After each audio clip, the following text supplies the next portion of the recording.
Hey there, Media Mail Gang. It is Katie with KateyReads, and welcome back to my channel. Today, I have a really exciting guest that I can't wait to introduce to you guys.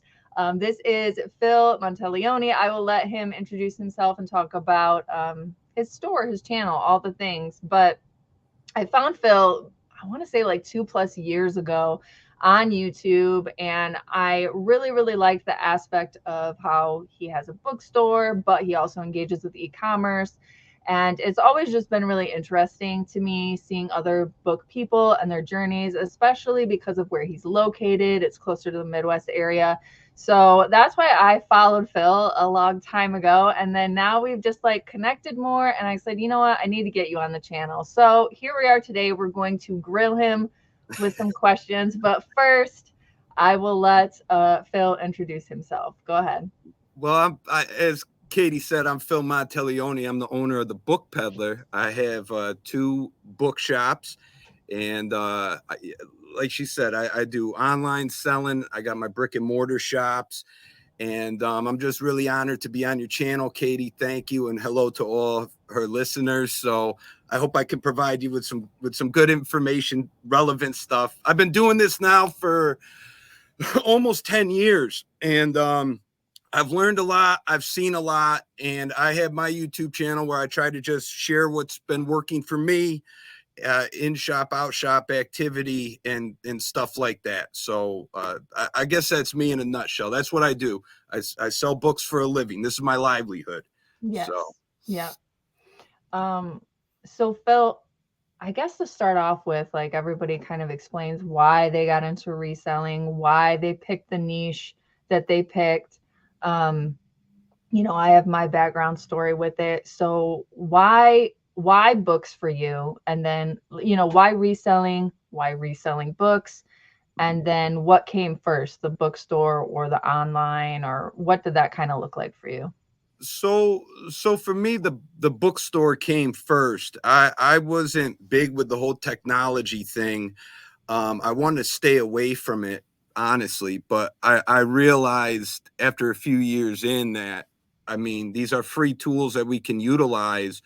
So why not do some promotion What through it? year was that? Oh my Just God. curious. Uh, well, I was 26 at the time, or when I started doing the internet stuff. Or when the bookshop, like, because the electronic side of it is would be interesting to know what year you were kind of like, I wanted to stay away from it, and then what year you're like, yeah, I gotta dive into that. So it was like 10, I guess 10 years ago when I started. That's when I got this building. The electronic stuff happened a few years after After the that. fact. Okay. I started my YouTube channel, I guess it was 4 years ago, and I don't think too many people with bookstores were doing it. At least what I had in my mind was I had been disappointed a lot when I would purchase books online, of what I was getting. And I kind of thought to myself, if I could show it on camera, it might be more saleable that way, so people really know what they're getting. And Nice. then I saw something interesting that I think eBay is starting to allow you to take video of your listings. And So that, Etsy. Yep. and Etsy is too. Yeah. So that's kind of how it started. That kind of drew me into it. I didn't know what I was doing. I don't even know if I had a cell phone at the time. Um, but so I had to learn a lot quickly. Um, I would say during the whole COVID situation is when I started taking the online a little more serious, Hmm. though, because I was kind of shut down, and I said, okay, let's go into this a little bit more. And then I saw the opportunities that brought, and more cash coming in. So that was the key moment. There is when I said, oh, I can work with this now. Gotcha. Okay. So the bookstore came first. Is there a reason that you chose a bookstore? Were you always a reseller? Can you kind of talk about that? Um, Basically, my dad sold me on the idea. I didn't really want to deal with the public, to be quite honest with you. I don't blame you. Yeah. But so I grew up in a town about a few miles from this little town. And I remember as a kid, it was special. You would go into town and there was all these little shops, all these different shops, and everybody was out and active. And let me back up a little bit. Or maybe I'll keep going. I thought that it would be really nice to put a bookstore in that town. Long story short. And I came upon an opportunity to buy out a storage unit of probably 15, 20,000 books. And so I went for it. So I had all this material and we tried to get into that town. They wouldn't have me. So then we found this one. They're lost. They're lost. They're lost. So opportunity came here. And I kind of like the space, and to Dad, it was a given, like that you're going to open a bookstore, right? And I just kind of went into it that way. I didn't really have a clue as to what I was doing. I'd never done a business before. So I learned as I went. I had no mentors. I wish I did. It would have cut learning curves in half. Yeah, right. But, it's what it is. So now I've been trucking along for a while now. And wow, that's so cool. So it falls in, it really does sometimes, the niche or whatever the opportunity is, it literally falls in your lap. And then it's like, okay, I got to try it. I got to at least know. I got to at least do it. Yeah. It was much different from what I ever could have expected, and a lot more difficult too. A lot of people don't see the behind the scenes very much. I was up last night till midnight working in this shop. I'm redoing it, and then up working again. I'm not complaining. It's just a reality. Something what's interesting is I heard this quote. I hear it a lot now, like work-life balance. And I'm like, man, that's a nice idea, but I don't see how it's even for me anyhow realistic to where I'm trying to get to. So I just keep trucking. And I got the energy, so I'll keep I going. always tell people I left the corporate 9-to-5 world to work for myself 80+ hours a week. So yeah, for real, yeah. That's always fun. So were you like a book person at all, or was it initially just kind of a product at first for you? I love to read. I was a voracious reader. My mom was a big reader. If it was one thing she never minded buying for us kids, it was books. And my parents would read to us when we were kids. And, I just always had a love for reading. And it's kind of funny. I don't get to do it as much anymore because I'm running this business. But yeah. My name's KateyReads, and I barely get to read. I know it's terrible because it's my outlet. It like levels me out, but that's how it goes, So do you feel being a book person gives you an advantage when it comes to sourcing or just connecting with the customer, knowing what the buyer, like what you said at the beginning, and why I emphasize so much that Thrift World books and Better World books on eBay, I don't see them as competition, because you literally are rolling the dice when you purchase from them, because you have no idea what you're going to get in the mail. So how you said that, as a seller, I always kind of go over the top with my photos, or I make a point to, really emphasize flaws and say different things. So do you think that gives you an advantage at all? Yeah, I guess maybe. I just want to, like, when the book is being packed, I want them to get what they're expecting to get. And, so I always keep that in mind. Like I really try to, give the best service I can for my customers and to build a trust that I am going to deliver the best product at the best price I can do for them and have the relevant information that they need to know about the book.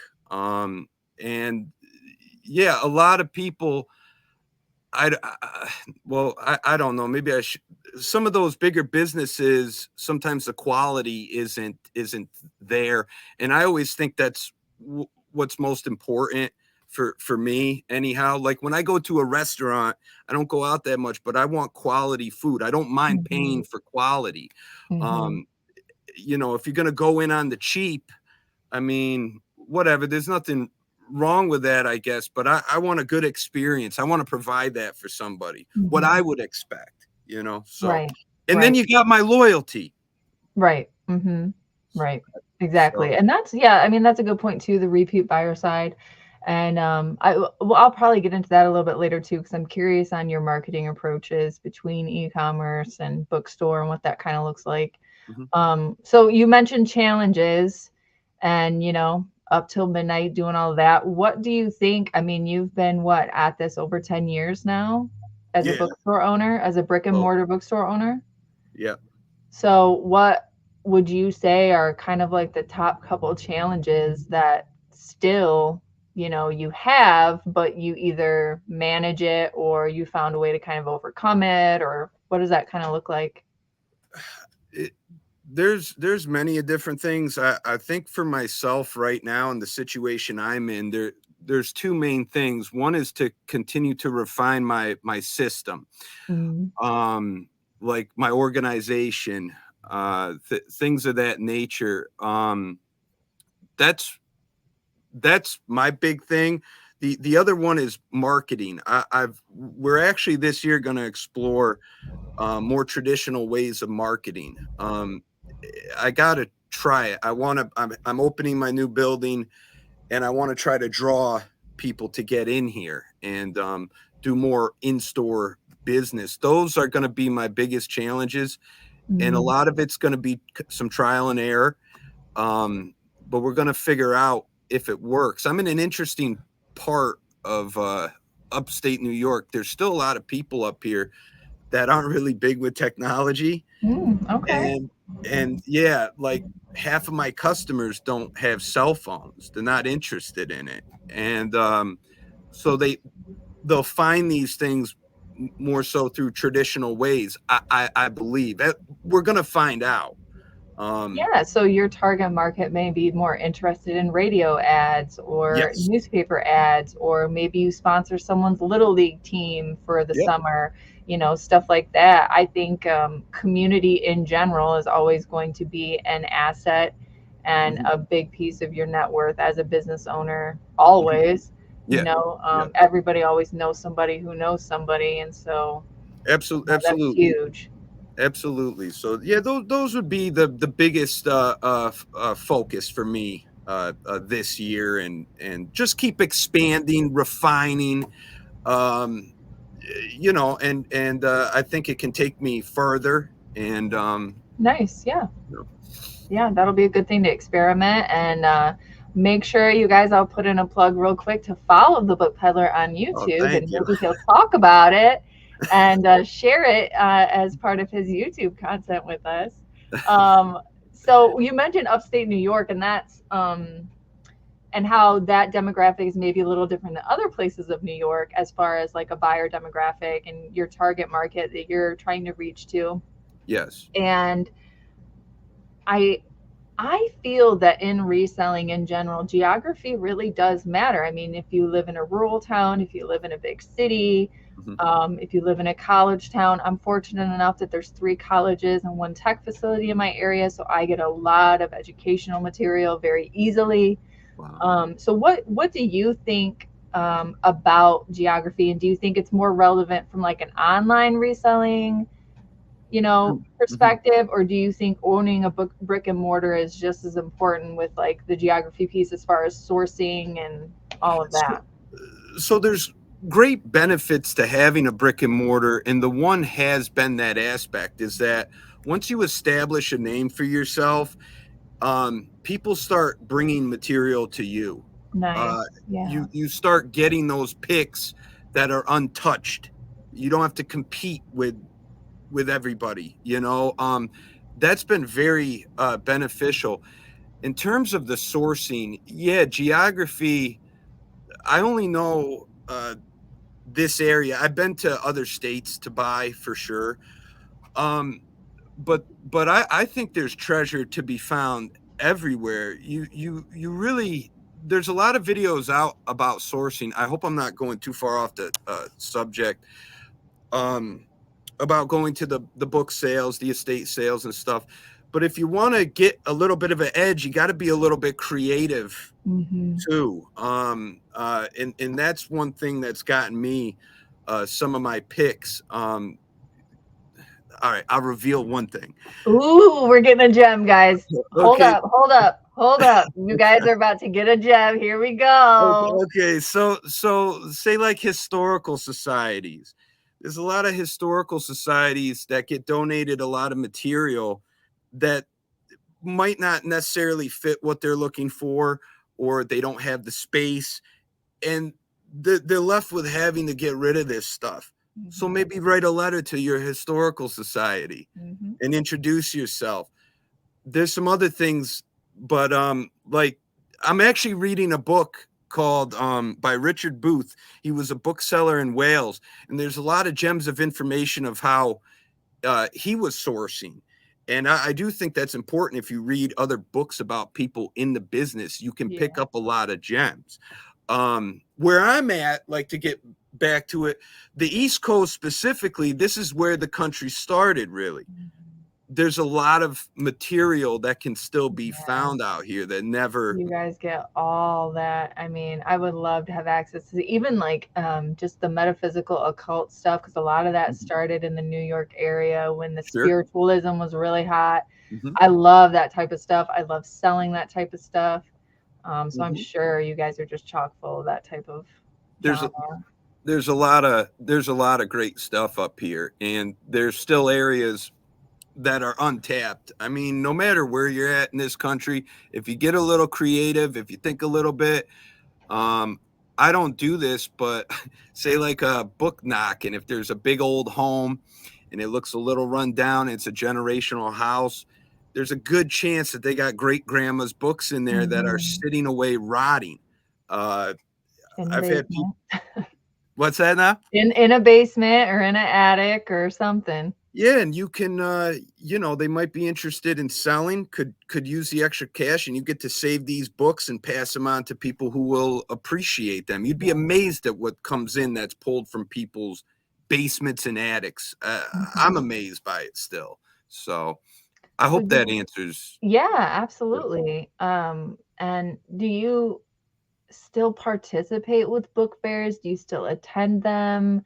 You know, we have a few in like the Detroit area Mhm. and Ann Arbor, and a lot of them seem to now be focused more on it's a way for self-published authors to kind of put themselves out there, and then it's a way to sell like extreme, antique high dollar stuff and signed, first edition rare copies. It's not just like your average kind of, book sale.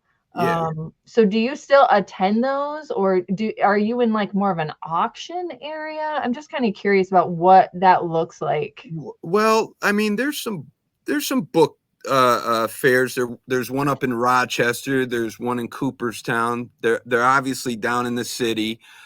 But book fairs to me, I don't go there really to buy because everybody jacks up their prices pretty Yeah, good. yeah. It for me, it's more about networking. Like, Okay. and if I was to set up at one of those, I would bring material actually to try to sell to other dealers. That's what Mm, I would do. I used to do different markets. I've done flea markets. I've done gun shows. Those got me a lot of good leads. It's a lot of work to prep for those and mhm. set up, but like say at the gun show, I would bring my best gun books, and then I bring from low range to high. But you're making connections with people, and people are like, Sure. oh, I got books that you might like, and that $40 booth just paid for itself 100 times over. Right. um so now auctions are still pretty good in my area. I always advise people to be really cautious with auctions. I've got some horror stories, uh but it can be an emotional thing for a lot of people too, so you got to really Yeah. know your numbers and stay within and keep your frame about you. But Mhm. there's some good auctions out here. Yeah. I last year I did more auctions than I've ever done and had great success at them. So Oh, wow. Okay. Yeah, I don't see a lot of auctions in my area. We still have some book fairs, but that's actually a really good point, though, is you thought outside the box and set up at a gun show, mhm. not selling guns, but selling gun content. That's huge. So, like, doing the work for that, not only, you know, the leads that brought you physical profit, but the intangibles of, again, just that networking.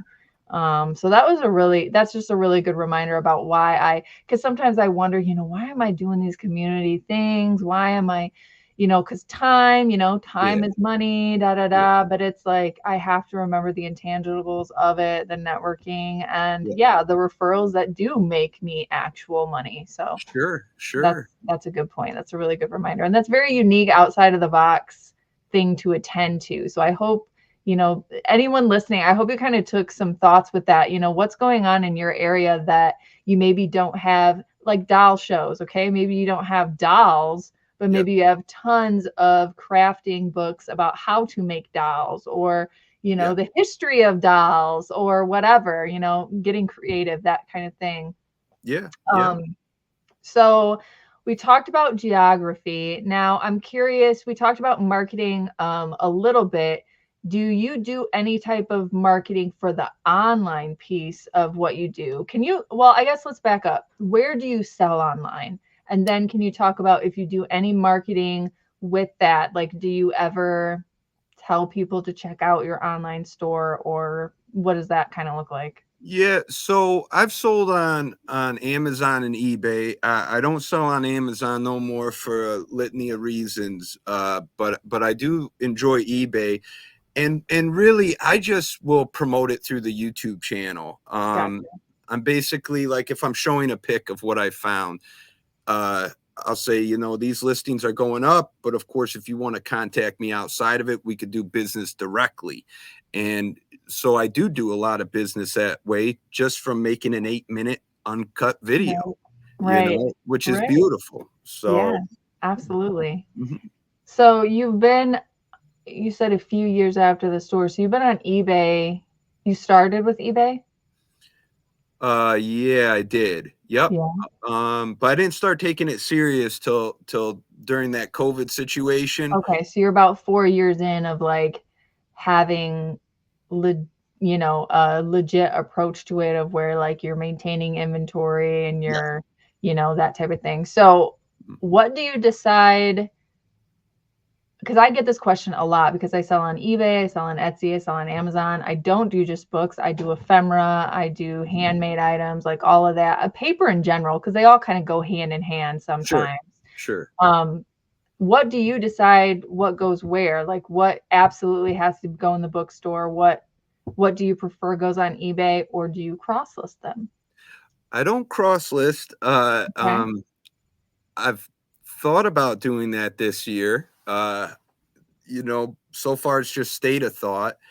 But in terms of discerning what goes where, it's interesting. Early on, I didn't like to list stuff because I wanted people to get a chance to buy it here first and come in.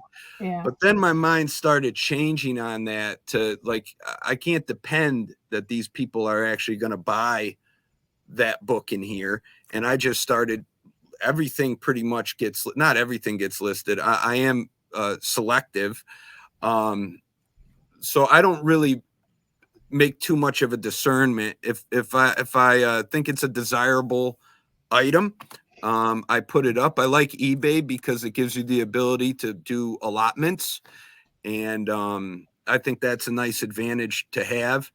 If you know there's whoops, if there's a you know a fiction author that's heavily printed, I don't know, James Patterson or one of these guys, and you might only be able to get a couple bucks for them or something. Lot them together in 10 or 15, Mhm. and Mhm. it'll move I mean, well, you hope so. Well, yeah, you hope so. Yeah. I still to this day cannot sell Harley Quinn to save my life, and I have given up. I've given up. I don't care what series it is. I just don't mess with it anymore. The romance stuff. I don't mess with it. Yeah. I don't mess with it. This one lady came with a truckload of it. It was horrifying. And I can't believe I let her drop it off. She had a second truckload. I said, don't do me any favors. And I know this sounds like a sin to the book world, but I didn't have any other option. Those things got roasted. Yeah, it's just, I mean, I try to recycle as much as possible, and I do work with like a paper recycler, because sometimes they're just too beat up. They're too beat up, or you know, whatever. Yep. But when it's so oversaturated like that, the only time I've ever moved Harlequin books is when they were straight from the publisher, and they were still in the package. They were large print, and it was like one of each book that they, like, it literally had the month and the year, so it was almost like, I don't know, book of the month type of thing. Okay, yeah. And they were brand new, sealed, like in the package, large print, which kind of makes them a little unique because they're large print. That's the only time. That's the only time. But you know something, Katey? You know something? I have a customer of mine that came from Maryland, and where he was at in Maryland, the shop that he lived next to, it was specifically a romance bookshop, believe it or not. So it's funny, if you find your little niche, like, that's not your or my cup of tea at all. But some people do successfully. One man's, you know, whatever is his treasure. So right, that's true. Funny. That's true. It's funny. And with eBay, would you say, I just thought about this, I think the other advantage would be the global market side. Like, do you sell globally on eBay? And do you feel that that's a really big asset to why you kind of prefer eBay over, you know, Amazon or whatever?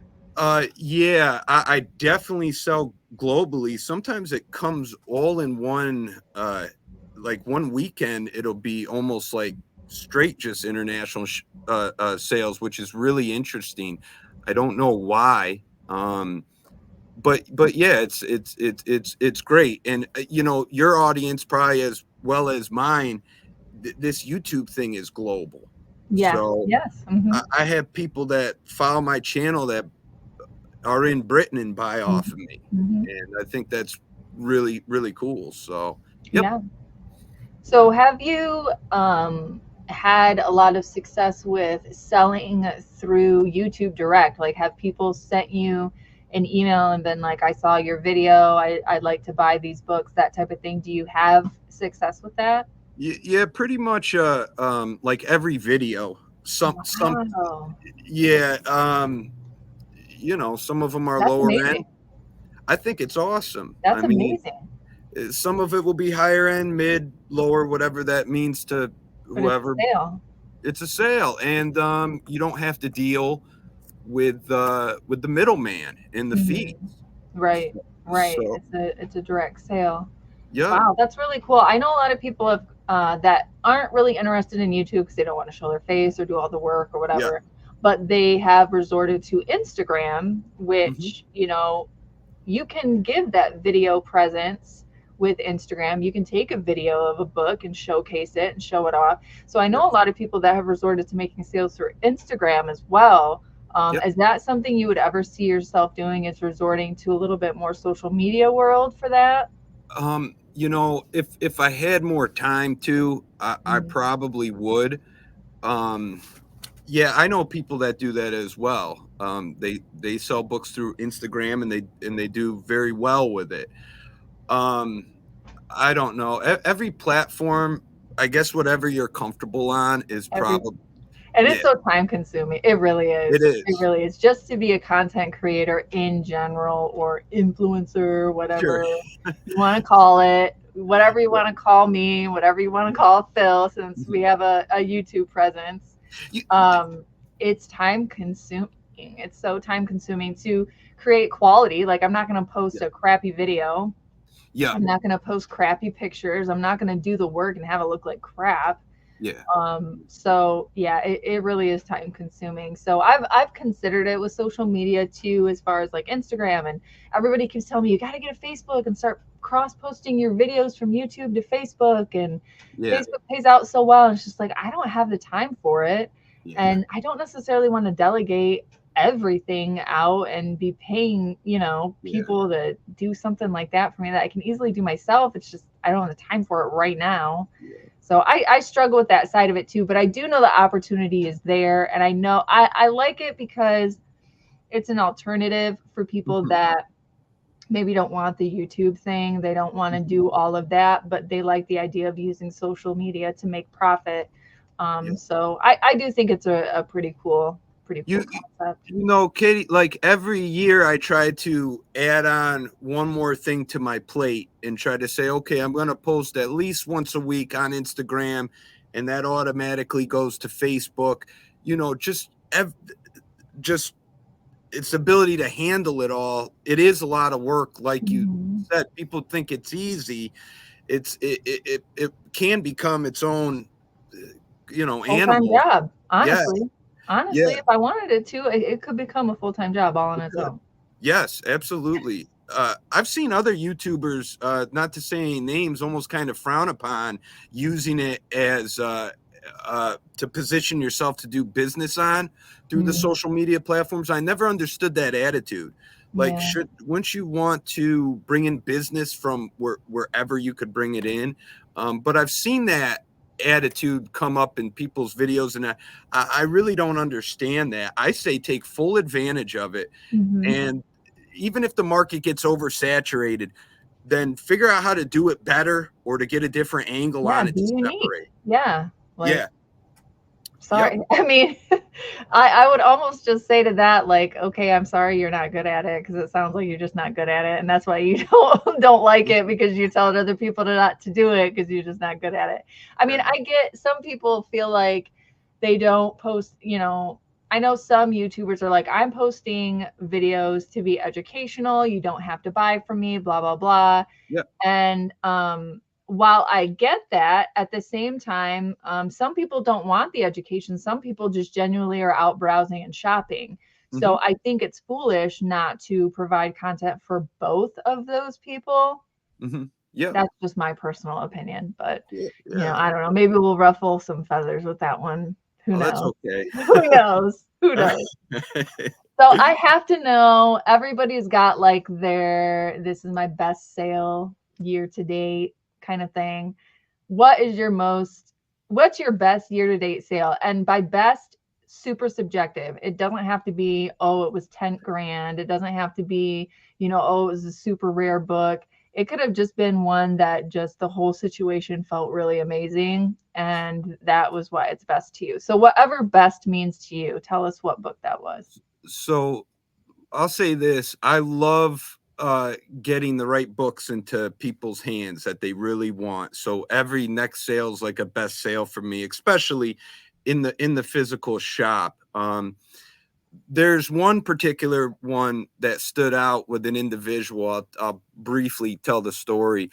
He had been coming to my shop since the beginning. I've told this before, but he has some deep roots in this country, and his family was involved in something called the Wyoming Massacre, which took place down in PA. It's one of the events, that and the Cherry Valley Massacre, that spurred on General John Sullivan's Indian expeditions. So they ended up coming in and wiping out a lot of the native population because the natives attacked these villages Right. of like colonists or whatever. So my buddy Sam, his family was a part of that down there.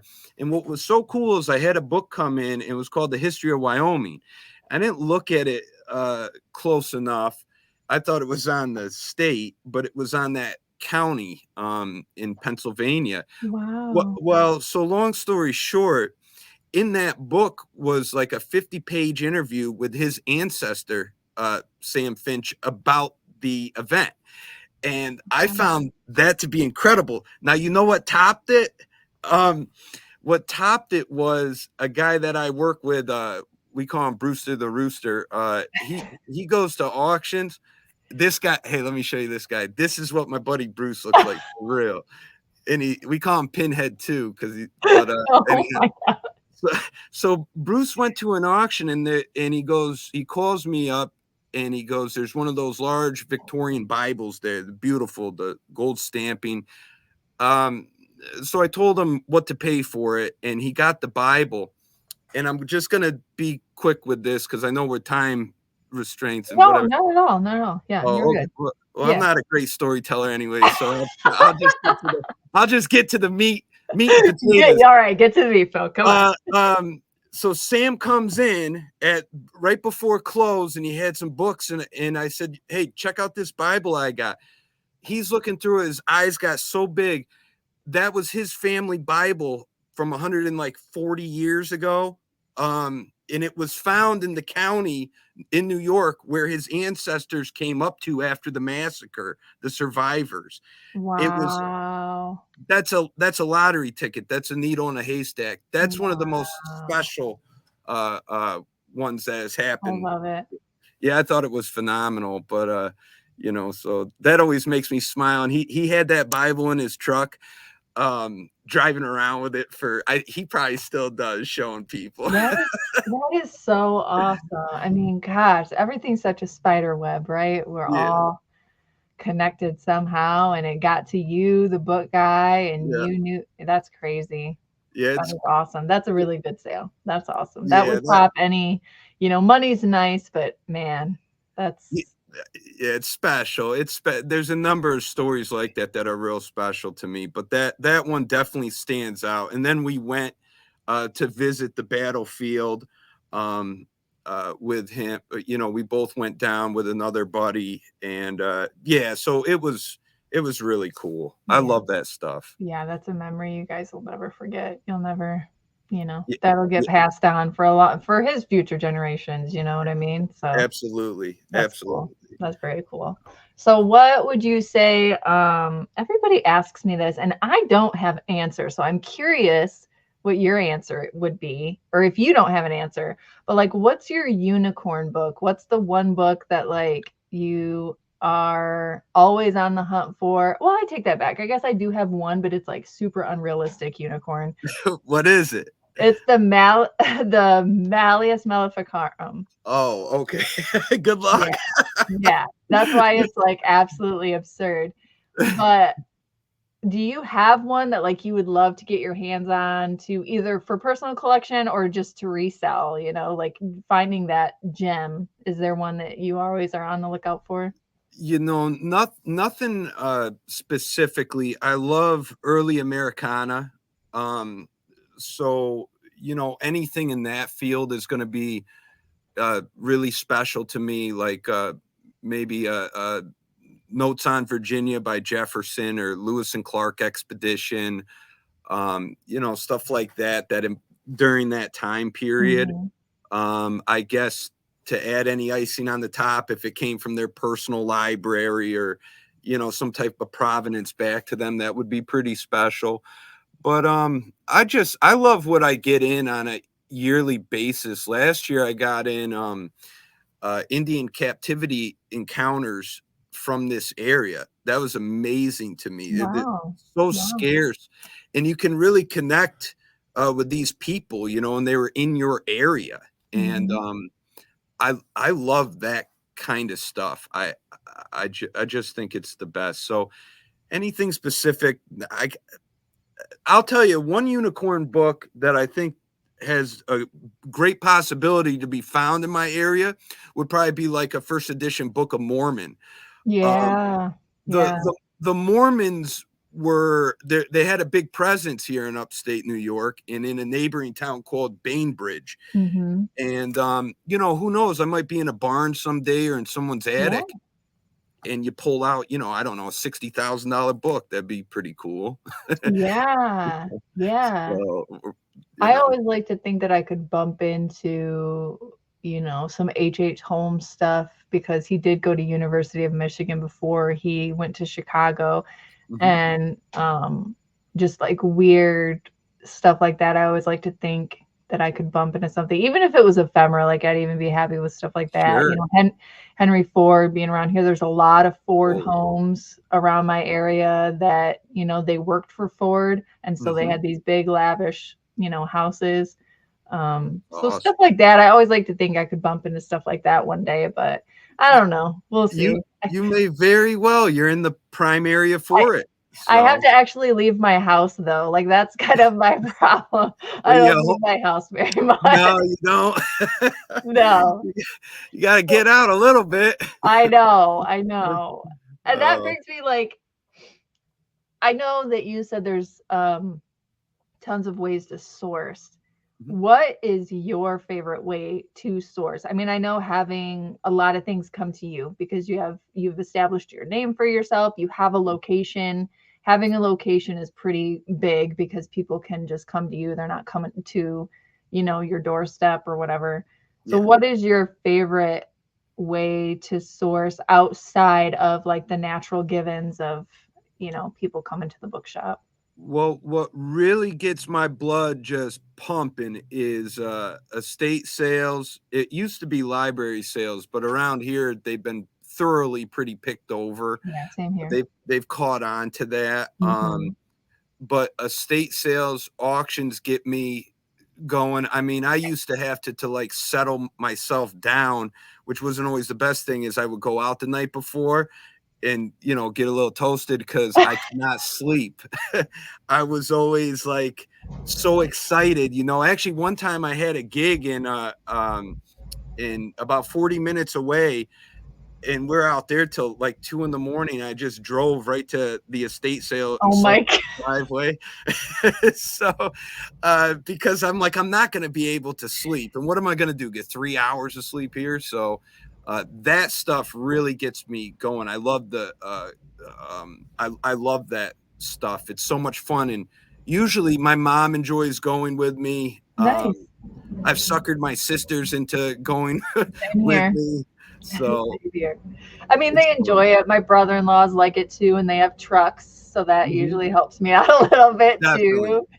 definitely. I have one brother-in-law that's very much into vintage electronics, so Okay. he does like going to estate sales with me quite a bit. But I'm glad you brought that up. Your mom going with you because my dad used to be an eBay store guy back in the day, back when I was in high school. He sold wholesale mostly. But when I go to estate sales with my parents or my dad, Mhm, the stuff that they know about that I don't know about, mhm. or my mom helped me one time. She casually said it and had no idea how much she helped me. We were at an estate sale. I think both her and my dad were there, and we were walking by, and she goes, "Oh," and she pointed to some pins, like presidential pins. Yep. And she's like, "Oh, I remember that election. That guy was, weird or something weird like Mhm, that." It was a name I had never heard of before. It wasn't a local election, it was actually a presidential one. mhm. And I looked them up on eBay real quick, and as a set, they were selling for over $50. Yeah, that's great. And That's so it's awesome. just like stuff like that it's like I love sourcing and going to sales like that with my parents because there's so much knowledge that they don't even know that they have. And Yeah. I've tried to convince them, like, man, get on the channel, let's talk about some stuff, books Uh, that you knew through your yeah. life. Because a lot of the vintage books that I sell are vintage children's books, the ex library ones, the Oh, library yeah. specific bound ones. Yeah. And a lot of it has to do with the illustrator. The Mhm. illustrator was really popular and quit doing work after a certain, year or whatever. They're no longer in print, whatever. And my mom's helped me with a lot of stuff like that because those were books that she grew up on as a kid. Mhm. And that's my buyer, Y that's my y type of buyer right y there. you know something, that's a beautiful thing about this business too.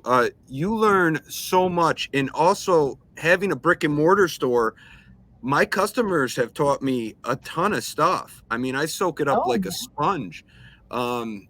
You start seeing things a little differently, pattern recognition yeah. when you're out in the field. I mean, it's wonderful to continue to learn about the different fields within the business itself. Those children books, I mean, I think children's books are always going to have a great market too. Kids Hmm. need something in their hands. Yeah, But yeah, two absolutely. cents, And but it's cool. it kind of reminds me of the story you talked about. One of my feel good sales was this person messaged me on eBay and asked if I would take an offer. I had 3 copies of the same children's book, and it was from the 60s. I want to say like 68 or something. ex-library. They're pretty beat up, you know. I had them at like 15 a piece. They asked if I would take an offer because the illustrator was their dad. Oh, that's really cool. And I'm like, that is so cool. Even if you're blowing smoke at me right now, Mhm. because, you know, I don't trust a lot of people, but even if you're Yeah. blowing smoke at me right now, I'm Mhm. going to sleep good tonight, Yeah. knowing Yeah. that I cut this illustrator's family a Mhm. deal on these books so they could have them. And, you know, hopefully it was a true author. I know I did the right thing. Yeah. So, Yeah, and, that's you know, wonderful. I just think that's awesome. Yeah. Like, and eBay allows that for me. eBay allows that for me on a really big scale. So I Yeah. just always think that's cool. I really like that. Yeah, that's Um, really cool. I love it. so as we wrap up, why YouTube? Other than you know, because you wanted to make videos, you know, to make sales. That could have been like your intention, okay? But you've been on YouTube for a while now. Mhm. So what keeps you on YouTube? I just love my audience on it. I've just made really special connections with people that I would have never made, that have not just given me opportunities, but they have become friends. Um, you know, people, I don't know if it's smart to have my phone number on it, but I've never had any, you know, too bad No weird. identity theft, right? Like no creeps or identity theft. Yeah, but you know, it's been really nice connecting with them. They seem to enjoy it.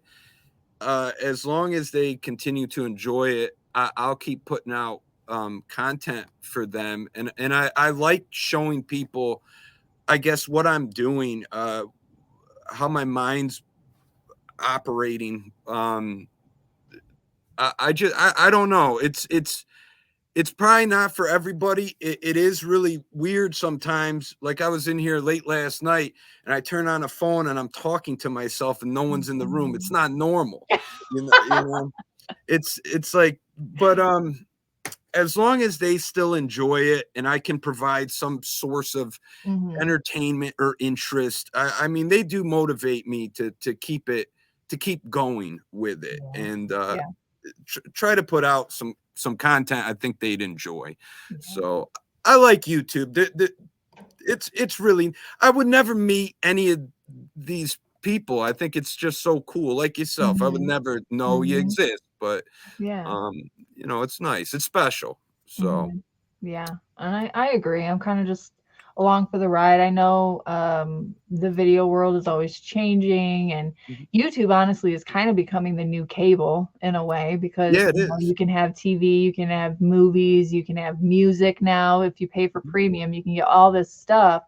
And I know a lot of people that cancel their cable and just keep their Wi-Fi, and that's what they do. So Yeah. streaming in general isn't going to go anywhere. Will YouTube be here forever? I don't know, but you know, I'm gonna enjoy the ride, Yeah. for sure. And I agree. The reselling community, the book community in general, has been really good to me. And I think that having not only the in-person networks but the online networks too Mhm. has just been absolutely amazing. And I Yeah. think I speak for Phil too. We love you guys. We love you guys. Yeah. There's a lot of sweethearts out there, and Yeah. it really makes it worth doing, for Hmm. sure. So that's all I got. Absolutely. Yeah. All right, guys, I'm going to let Phil go, and I've taken up enough of his time, Oh, you know, racking his brain about the book world. But I hope this inspired some of you, gave you guys some thoughts. If you have interest in, you know, having a brick and mortar presence, or you know, wanting to understand how to better expand your book business, things to look for, things to source for. I mean, Phil's videos are very, very educational, very inspiring. They teach you a lot about, you know, it's so different than watching, you know, the Amazon booksellers on YouTube. It's a different approach. It really is, and it's knowledge. You know, I always say study the sold listings. Well, study also videos like what Phil drops as well, because you can learn a lot from those as well. I know I have. I've learned a lot from watching Phil's videos too, and you know, I've been selling books for almost 5 years now, and I'm still learning. So Me A lot too. of knowledge out there. Any last words, Phil? Want to promote yourself? Anything coming Uh, up? well, no, not really. Just, if you guys, if you want, you can follow my channel. And just thank you for hosting me. That was very nice of you. I've enjoyed our conversation. And yeah, I guess not much else. So I'm gonna have my big opening, I believe in June, probably June 1st, and everybody's Nice. welcome to Nice. come out. So yeah, and I guess that's it. I'm on the different social platforms if Mhm. you guys are interested. But Katey, thank you so much for having me. It was really wonderful getting to meet and talk with you. Yeah, Wish no you the problem. best of, I wish you the best of success, okay? Best of Thank luck. you. Thank you. Absolutely. And guys, the links will be in the description of this video of Phil's stuff, all his social media. And you're in Smithville, right? The store? Yeah, Smithville Flats. That's Okay. Yep, more Smithville, cows than people. Smithville Flat. That's where the store is. Grand opening June 1st, right? Yep. Awesome. So if you're in that area, go check him out. Tell him Katie Reed sent you. Maybe he'll throw me $1. I don't know. All right, guys. Thank you so much for watching, and we'll see you in the next.